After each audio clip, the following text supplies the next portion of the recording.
Welcome back, everyone. We're diving into some really fascinating stuff today. Exodus chapter 4, from the King James Version, of course. Yeah, it's a great chapter. Lots going on. Really gets to the heart of, like, what it means to believe, right? Absolutely. I mean, here's Moses, told by God himself to go free the Israelites from slavery in Egypt.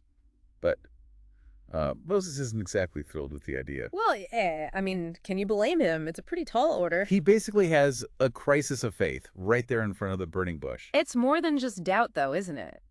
He actually questions whether the Israelites will believe him. Oh, right. He even says to God, "But behold, they will not believe me, nor hearken unto my voice. Mm. For they will say, The Lord hath not appeared unto thee."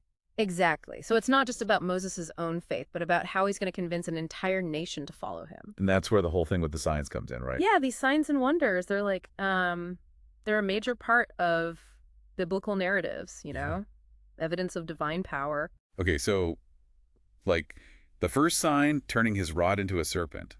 Pretty dramatic, huh? Definitely. It's interesting, though, right? It says that Moses actually fled from before it when the rod turned into a snake. He was scared. Sounds like it. Even Moses, standing there with God, was kind of freaked out by that transformation. I guess that makes it, even more powerful as a sign. Exactly.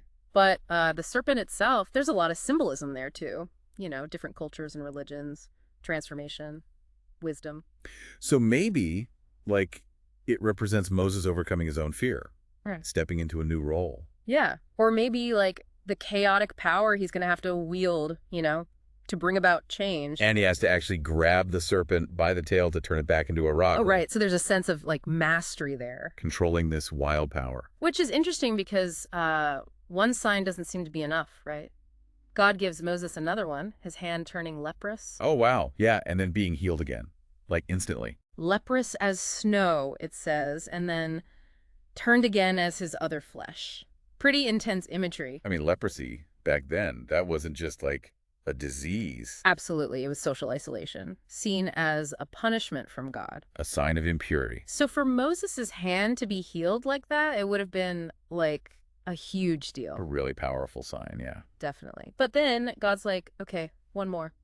Turning the water into blood. The Nile River, I mean, that was everything to the Egyptians. Their whole life revolved around that river, agriculture, transportation. It's like God was striking at the very heart of Egypt, right? Their most sacred thing. For sure. And, I mean, it says that if the first two signs don't convince them, thou shalt take of the water of the river and pour it upon the dry land, and the water which thou takest out of the river shall become blood upon the dry land. So God's really laying it on thick here. These signs, serpent, leprosy, blood.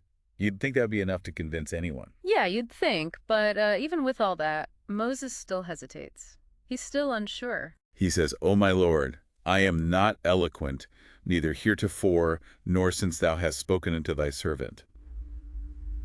But I am slow of speech, and of a slow tongue. Public speaking, huh? Relatable, Big time. especially back then. Being able to give a good speech, that was everything. Yeah, and imagine the pressure, trying to rally an entire nation to leave everything they know and follow you into the desert.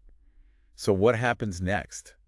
Does God just tell Moses to, like, get over it? Well, there's where Aaron comes in, right? Moses' brother. Oh, right. He's the one who's like the smooth talker. God even says, I know that he can speak well. Yeah, God's basically like, look, you're good at other stuff. Let Aaron handle the talking. So it's a team effort. Exactly. And a pretty good lesson for all of us, maybe. Knowing your strengths, knowing when to ask for help. Couldn't have said it better myself. But, all this is just the setup, really. We haven't even gotten to Pharaoh yet. Things are about to get interesting. But before we jump into that, there's one more thing we need to talk about. This whole thing with Pharaoh's heart, that's where things get really tricky. It's a tough one, right? Free will versus divine intervention. Because God basically says, straight up, but I will harden his heart, that he shall not let the people go. So, like, where does Pharaoh's choice come in? It's almost like Pharaoh's being set up to fail, isn't it? Well, some people see it that way, but there are other interpretations. Okay, so what are they saying? Well, one idea is that, like, God isn't forcing Pharaoh to do anything. It's more that with every act of defiance, Pharaoh's heart hardens on its own. So it's like a cycle then. Yeah, exactly. Pharaoh resists, God shows more power, Pharaoh gets even more stubborn. And each time, his heart gets a little harder, a little less open to change. Right, and it's like this sets the stage for the plagues, each one a bigger display of God's power, meant to break through that resistance. But then, you mentioned earlier that God's message isn't just about freeing the Israelites. Oh, right. Yeah. So maybe this whole hardening of the heart thing, maybe that's part of the message too. It's like a challenge to Pharaoh's authority, who's really in control here. Because in Egypt, Pharaoh was like a god himself, right? Exactly. And so here comes God messing with the Nile, which was like the source of everything for them. A direct challenge. And then there's that line, the one where God tells Moses to warn Pharaoh about his firstborn son. And I say unto thee, let my son go, that he may serve me. And if thou refuse to let him go, behold, I will slay thy son, even thy firstborn. Heavy stuff. The firstborn son, in those cultures. It wasn't just about one kid. Right. They were the heirs, the future leaders. So yeah, to threaten the firstborn son, it was a huge deal. A message aimed right at the foundation of Egyptian society. And ultimately, it leads to the 10th plague, the death of the firstborn, which finally breaks Pharaoh and forces him to let the Israelites go. Okay, so we've got Moses and Aaron getting ready to confront Pharaoh with all these plagues lined up. But before we get there, there's this other thing, this really strange part about Moses and his family. Oh, yeah, that whole circumcision thing. It's kind of out of nowhere, isn't it? God confronts Moses, and then Zipporah, his wife, has to circumcise their son.